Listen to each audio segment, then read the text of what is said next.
In 1946, the United States government made an offer that most Americans never heard about. It wanted to buy the entire island of Greenland from Denmark, and it was willing to pay $100 million in gold for it. Denmark said no, but the United States didn't walk away empty-handed. Within a few years, American troops were standing on Greenland's ice anyway, and what they built there over the next 2 decades would stay buried, literally and politically, for more than half a century. This is the story of a city that was never supposed to exist, a weapon that was never supposed to be found, and a glacier that was never supposed to give any of it back. 200 miles from the nearest airbase, and only about 800 miles from the North Pole, engineers cut a network of tunnels 40 feet beneath the surface of the Greenland ice sheet.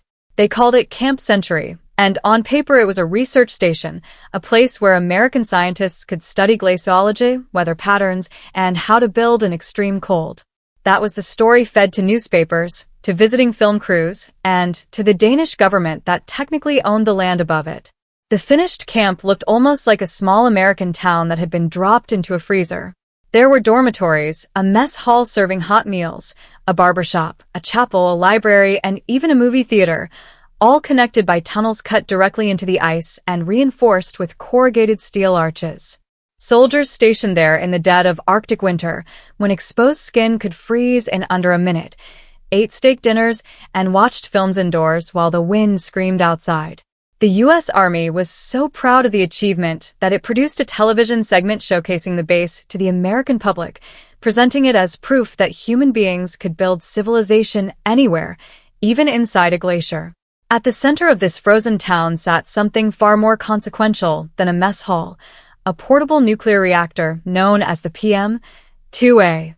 It was the first of its kind, shipped to Greenland in pieces aboard cargo planes, and then hauled more than 100 miles across the ice on sleds before being assembled underground.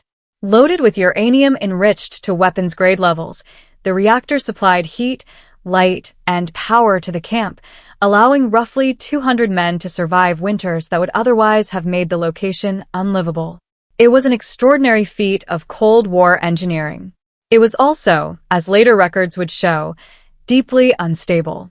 But the tunnels the cameras filmed were not the only tunnels dug into that ice sheet. Behind the public areas, work crews carved out passages far wider than anything needed to move supplies, reinforced with steel arches built to handle stresses no ordinary science station would ever encounter. Those hidden tunnels had a purpose the Army wasn't sharing with anyone, least of all Denmark. That purpose had a name: Project Iceworm. Declassified documents, released decades after the fact, revealed what Camp Century's true mission had been. The Visible Research Station was cover for a far more ambitious plan, a network stretching across roughly 2,500 miles of tunnels carved into the Greenland ice sheet, wide enough to house mobile launch trains carrying as many as 600 nuclear missiles. The idea was that these missiles would move constantly along rail lines beneath the ice, making them nearly impossible for Soviet reconnaissance to locate or target. Planners envisioned tens of thousands of square miles of hidden launch territory, dozens of control centers, and thousands of soldiers living permanently underground, all aimed across the pole at Moscow. Denmark had agreed to let American forces build a scientific research station on its territory. Nobody in the Danish government had agreed to host a mobile nuclear missile system. According to later investigations, the missile plan was never disclosed to Denmark at all. The ice sheet was meant to be the perfect hiding place, ancient, stable, and assumed to be essentially permanent. It did not turn out to be nearly as cooperative as the planners hoped. Glaciers are not static. They flow, they compress under their own weight, and the pressure of that movement pushes inward on anything built inside them. Soldiers worked around the clock with chainsaws just to keep the tunnel walls from closing in. Steel supports warped. Ceiling arches groaned under loads they weren't designed to hold. The reactor itself, connected to a maze of pipes and ventilation shafts, shifted along with everything else as the ice beneath it moved. The reactor brought its own set of problems, ones the Army never discussed publicly. Weighing more than 300 tons, it was called portable, only in the sense that its individual components could be loaded onto cargo planes. On the day it was first powered up in October 1960, Engineers reportedly had to shut it down almost immediately after detecting a neutron leak, a form of radiation invisible to the naked eye but capable of steadily damaging human tissue with prolonged exposure. The fix the Army came up with involved building makeshift shielding out of oil drums packed with ice and sawdust, a solution better suited to a hardware store than a nuclear facility. The reactor limped along for roughly 3 years, generating heat and power for the camp while, according to later assessments, leaking far more radiation into its surroundings than anyone had planned for. Contaminated cooling water seeped into the surrounding ice. Workers went about their duties without radiation badges, and no formal record was kept of how much exposure they were accumulating. By 1963, the Pentagon had seen enough. The ice wasn't behaving the way the engineers had modeled. The tunnels were collapsing faster than crews could reinforce them, and the entire mobile missile concept was proving impossible to sustain. The Joint Chiefs pulled the funding, and the Army began preparing to shut the base down. Dismantling it, however, would prove to be its own kind of ordeal. In 1964, a small team returned to Camp Century with orders to remove the PM-2A reactor and ship it home. Before letting any of his soldiers near it, the commanding officer on site, Joseph Franklin, made the decision to walk into the reactor chamber alone. He wanted to measure the radiation levels himself before exposing his men to whatever was waiting inside. He spent roughly 2 minutes in that chamber. His instruments reportedly registered radiation levels in the range of 2,000 rads per hour, a figure that puts things in stark perspective. A single dose of around 400 rads is considered potentially lethal to a human being. In those 2 minutes, Franklin is estimated to have absorbed something like 60 rads, an amount that would ordinarily require a much longer exposure to accumulate. When he returned to the United States, the Army sent him to Bethesda Naval Hospital, where technicians placed him inside a whole-body radiation counter, a piece of equipment normally reserved for victims of nuclear accidents. The results confirmed what he already suspected. His body was measurably radioactive. Franklin's team spent the following 18 months carefully disassembling the reactor, work carried out under conditions that would never pass a modern safety review. Cutting through irradiated pipes released radioactive dust into the air. Snow that had absorbed years of neutron leakage reportedly gave off radioactive particles when disturbed by bulldozers. It's likely that Franklin and many of the men who worked alongside him inhaled at least some of it. The reactor's core and fuel rods were shipped back to the United States and buried at a nuclear waste facility in Idaho. Everything else, however, stayed behind. That everything else amounted to more than 9,000 tons of physical material, buildings, vehicles, rail equipment, and machinery. Tens of thousands of gallons of diesel fuel and contaminated wastewater, some of it laced with radioactive coolant, were left in place. An unknown quantity of polychlorinated biphenyls, industrial chemicals so toxic they would later be banned worldwide, remained buried in the ice as well. Army records suggest that tens of thousands of gallons of liquid radioactive waste were simply poured into a cavity carved into the glacier. A genuine cleanup would have required years of work, heavy equipment, an international team, and, critically, an honest explanation to Denmark and the rest of the world about what those oversized tunnels and rail lines had actually been for. That explanation was not something the U.S. government was prepared to give.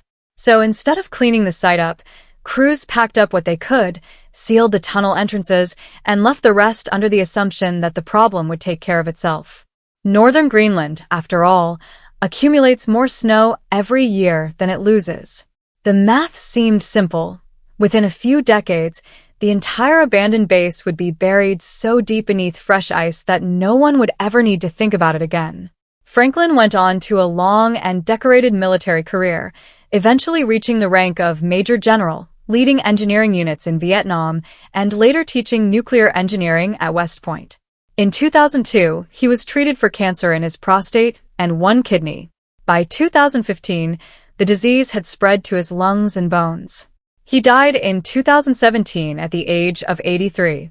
Accounts of his life note that the 2 minutes he spent alone in that reactor chamber in 1964 remained a defining part of his story for the rest of his days.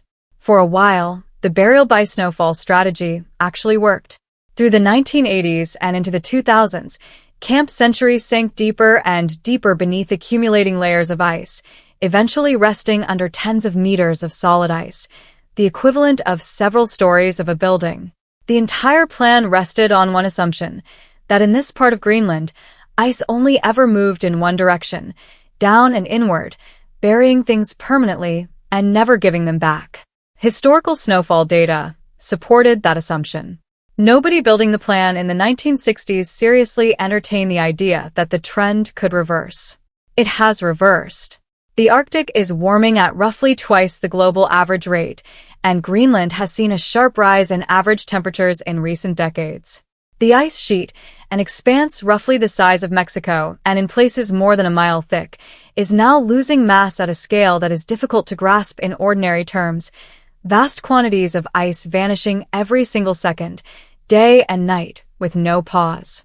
If the entire sheet melted, global sea levels would rise by more than 20 feet, enough to permanently submerge major coastal cities and low-lying regions around the world.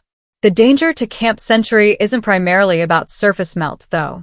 It's about meltwater finding its way downward, through cracks and channels, carrying warmth deep into ice that has stayed frozen solid for thousands of years.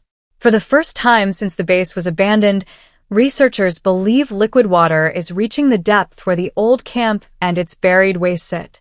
When that happens, ice stops behaving like a sealed freezer and starts behaving like a solvent. Water works its way into corroded containers, mixes with old diesel fuel, and leaches toxic compounds out of decades-old paint, plastic, and insulation.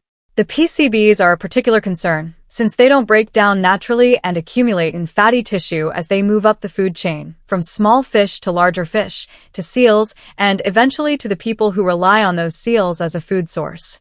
Radioactive particles trapped in the ice for 60 years are, according to researchers, now being freed by the same meltwater, following gravity through the glacier's internal channels toward its edge, and ultimately toward the North Atlantic Ocean. The United States maintains that responsibility for the site passed to Denmark once the original defense agreement lapsed, and that the 1951 treaty governing the base predates modern environmental law, leaving no explicit cleanup obligation on Washington's part. Denmark disputes that framing entirely, arguing that it only ever consented to a peaceful scientific research station, not a covert missile program, and that the United States concealed the true nature of the base from the start. Caught between these two positions are the roughly 56,000 people who live in Greenland today, the majority of them Inuit, whose communities have relied on fishing and hunting in these waters for generations. Fish and shellfish exports make up the overwhelming majority of Greenland's economy, and residents report already noticing the effects of a changing climate, thinner sea ice, disrupted hunting seasons, and shifting animal migration patterns. Greenlandic advocacy groups have raised the issue on the international stage, but so far without producing a binding commitment from any government to address the buried waste. A 2016 scientific study projected that the site's contents could begin re-entering the surrounding environment within decades, in an area estimated at well over 100 acres. Researchers involved in that assessment have been candid that no one has actually drilled into the debris field to determine precisely what's down there, because no one is certain what they would find. There is a strange coda to this story. Back when Camp Century operated as a cover for Project Iceworm, scientists on site drilled an ice core nearly a mile deep as part of the research program's public-facing work. At the bottom of that core was a 12-foot tube of frozen soil and rock from the bedrock beneath the glacier, at the time, the deepest sample of its kind ever recovered. After the base closed, the core was shuffled between military and university freezers for decades, eventually landing, of all places, in ordinary cookie jars inside a freezer in Denmark, largely forgotten. In 2017, a researcher examining the core ahead of a routine freezer transfer discovered something unexpected: perfectly preserved plant material, leaves, twigs, moss, frozen in a state so intact it looked almost fresh, rather than the crushed rock typically found beneath an ice sheet. Follow-up studies published in the early 2020s concluded that Greenland had, at some point roughly 400,000 years ago, been substantially ice-free, at a time when atmospheric carbon dioxide levels were significantly lower than they are today. In other words, The very ice sheet the military assumed would bury its secrets forever has disappeared before, under conditions far less extreme than the ones the planet faces now. Camp Century today is no longer just an abandoned Cold War relic. It's an open question with a shrinking timeline, a field of buried nuclear and chemical waste, sitting beneath ice that is now melting from within, in a region whose future the country that built it has still not fully reckoned with. No government has taken formal responsibility. No cleanup has begun. And the glacier that was once trusted to keep the whole story buried is, for the first time in 60 years, starting to let it go.